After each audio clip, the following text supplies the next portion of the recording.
Air hostess लंबी गोरी सुंदर दिखने वाली आन्या को एयर होस्टेस बनने का शौक था। वो दिन हो या रात सिर्फ एयर होस्टेस बनने के सपने देखती, वैसे ही वीडियो देखती और वैसे ही बोला करती थी। एक बार उसे देखने लड़के वाले आते हैं। आन्या बेटा आओ, मेहमान आ गए हैं। आन्या बाहर आती है। वो एयर होस्टेस की ड्रेस पहनी होती है। आन्या मेहमानों से बिल्कुल एयर होस्टेस की तरह बात करती है। आप सभी लोगों का हमारे शर्मा हाउस में स्वागत है। उम्मीद है आप लोगों को हमारे घर की मेहमान नवाजी के साथ ही मैं काफी पसंद आऊंगी।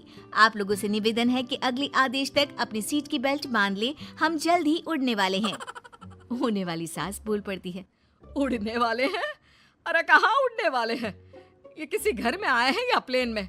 क्या है भाई साहब, ये आपकी बेटी को क्या हो गया है? तब आन्या की माँ जवाब देती है। वो क्या है ना, थोड़ी मजाक या किस्म की है हमारी बेटी। वो तो दिख ही रहा है।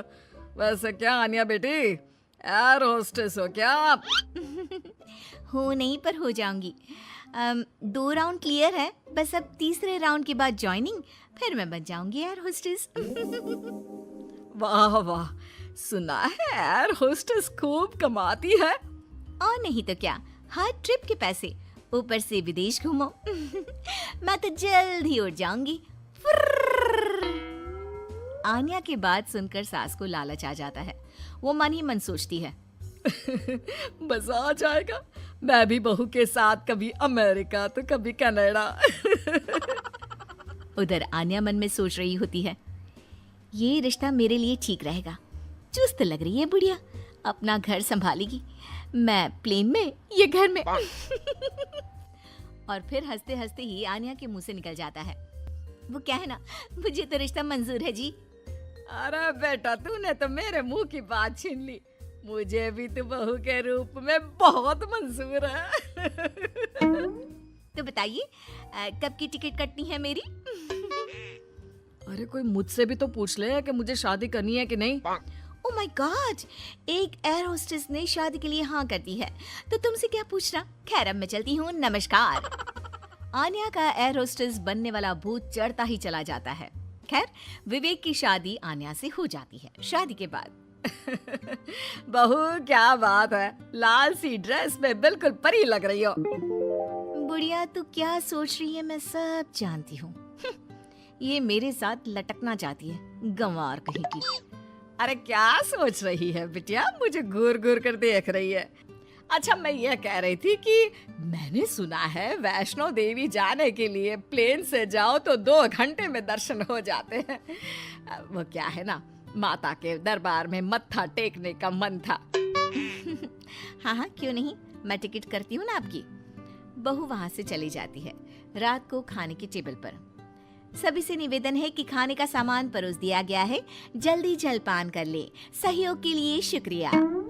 सभी को आन्या की बातें अजीब तो लगती है, लेकिन करे क्या, बहू जो ठहरी। लेकिन फिर एक रोज रात को, हाँ मुझे नींद ही नहीं आ रही, क्या करूं मैं। क्यों, क्या हो गया, नींद क्यों नहीं आ रही? वो क्या है ना, धरती पर सोने की आदत नहीं है ना, मुझे तो आकाश में सोना है, जहाँ से बादल दिखे। ये क्या, घर के अंदर सड़ी सी छत और रेलवे का पंखा चलता दिख रहा है। अरे यार बड़ी अजीब हो, घरों में तो लोग ऐसे ही सोते हैं ना। सोते होंगे, मुझे आदत नहीं है। मैं छत पर झूला लगाकर सोई हूँ। झूला हिलेगा तो मुझे लगेगा फ्लाइट में गोते खा रही हूँ आकाश में। मैं तो चली। अब क्या था, ठंडी हवा के बीच बहू छत पर सोकर उठती है तो उसे सर्दी लगी होती है।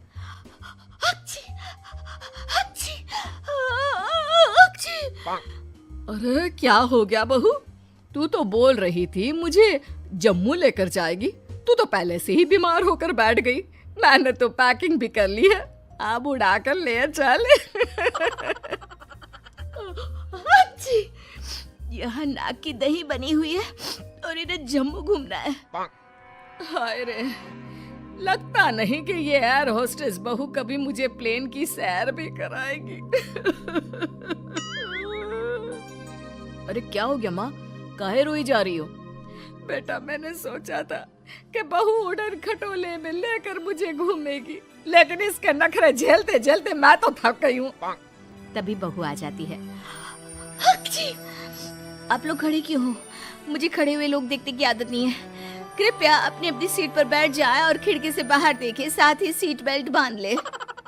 देखो आन्या, ये एयर होस्टेस वाली जॉब बाहर तक ठीक है, लेकिन तुम ये घर पर जो अजीब सा व्यवहार करती हो ना, ये मुझे बिल्कुल भी पसंद नहीं है। तुम क्या समझो मेरी नौकरी की कद्र? ठेले में बैठ बैठ कर बस ठेले हो गया हूँ। मैं एयर होस्टेस हूँ। पता है हवाई टिकट कितने की आती है? लोग एक बार बैठने के लिए मरते हैं, मैं तो रोज 2 बार घूमती हूँ। और सासू माँ, मैं आपकी तरह खाना बनाने वाली औरत नहीं हूँ, समझ गई? बड़े ही घमंड से बोलने वाली बीवी का ये लहजा पति को बिल्कुल पसंद नहीं आता। वो ठेला नहीं, शोरूम है। जिसे तुम काम बोल रही हो वो मेरा जमा जमाया बिजनेस है, जिसे देखकर तुम्हारे मम्मी पापा ने मेरी शादी की थी। अरे हम लोगों की फ्लाइट में तो मालिया से लेकर मोदी आते हैं। हाँ हाँ, आते होंगे, लेकिन भागने के लिए, घूमने के लिए नहीं। जो भी हो, है तो बिजनेसमैन ही ना। हाँ, तो वो कौन सा तेरे से शादी करने को भाग रहे हैं बहू? पानी ही पीते हैं ना तेरे हाथ से, कोई बिजनेस एडवाइजरी तो नहीं लेते क्यों? अरे घूम घूम कर खाना, चाय और पानी ही तो बांटती है ना तू।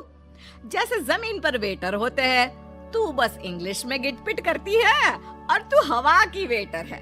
जब देखो तब घमंड करती रहती है। सास के मुंह से पहली बार कड़े शब्द सुनकर आन्या रोने लगती है कि तभी ससुर उसके सपोर्ट में आ जाते हैं।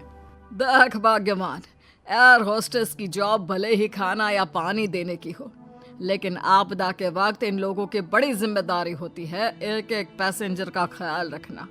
काम काम होता है, वो छोटा बड़ा नहीं होता। आन्या को ससुर की बात से थोड़ा सहारा मिलता है, लेकिन तभी पति, माना पापा वो काम है, लेकिन काम को अपने सर पर चढ़ा लेना कहाँ तक सही है? मैं बिजनेसमैन हूँ, घर का सामान बेचता हूँ, तो इसका मतलब ये नहीं कि घर को ही बेच दूंगा। माँ घर पर रहती है, खाना बनाती है, तो इसका मतलब ये नहीं कि लोगों के घर जाकर खाना बनाएगी या फिर घर को होटल बना देगी। पापा, काम को घर के बाहर तक ही रखना सही है। मुझे माफ कर दो, मैं आज के बाद कभी भी अपने जॉब को घर के बीच नहीं लाऊंगी। मैं समझ गई जैसे दूसरी नौकरी है वैसे ही एयर होस्टेस की जॉब भी है। मैं इस नौकरी के चक्कर में ज्यादा ही पागल हो गई थी। मैं वादा करती हूँ, मैं या तो ये नौकरी नहीं